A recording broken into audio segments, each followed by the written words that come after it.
ISKCON ಮೂಲತಃ ಎಲ್ಲಿಂದ ಬಂದಿದ್ದು ಮತ್ತು ಯಾರಿದನ್ನು ಸಂಸ್ಥಾಪನೆ ಮಾಡಿದ್ದು ಅಂತ ದಯವಿಟ್ಟು ತಿಳಿಸ್ಕೊಡಿ.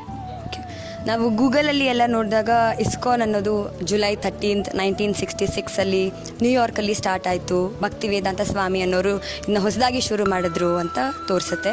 ಆದರೆ ಇಸ್ಕಾನ್ನ ಇತಿಹಾಸ 500 ವರ್ಷಗಳ ಹಿಂದೆ ನಮ್ಮನ್ನ ಕರ್ಕೊಂಡು ಹೋಗುತ್ತೆ.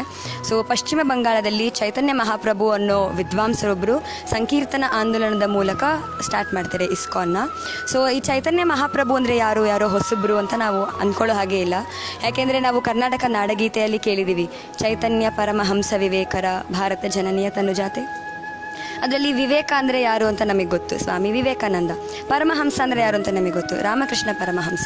ಹಾಗೆ ಈ ಚೈತನ್ಯ ಅನ್ನೋರು ಭಾರತದ ವಿಶ್ವವಿಖ್ಯಾತ ವಿದ್ವಾಂಸಕರು. ಅವರು ಪಶ್ಚಿಮ ಬಂಗಾಳದಲ್ಲಿ 500 ವರ್ಷಗಳ ಹಿಂದೆ ಸಂಕೀರ್ತನ ಆಂದೋಲನ ಅನ್ನೋದ್ರ ಮೂಲಕ ಈ ಕೃಷ್ಣ ಪ್ರಜ್ಞೆಯ ಬೀಜವನ್ನು ಬಿತ್ತಿದ್ದಾರೆ.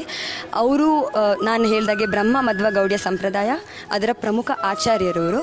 ಸೊ ಇವರ ಸಂಪ್ರದಾಯದಲ್ಲಿ, ಇವರ ಪರಂಪರೆಯಲ್ಲೇ ಬಂದಿರುವಂತಹ ಒಬ್ಬ ಪ್ರಮುಖ ಆಚಾರ್ಯ ಭಕ್ತಿ ವೇದಾಂತ ಸ್ವಾಮಿ. ಅವರು ಇಸ್ಕಾನ್ ಅನ್ನೋ ಸಂಸ್ಥೆಯ ಮೂಲಕ ಇದನ್ನು ಮುಂದುವರಿಸ್ತಾ ಇದ್ದಾರೆ.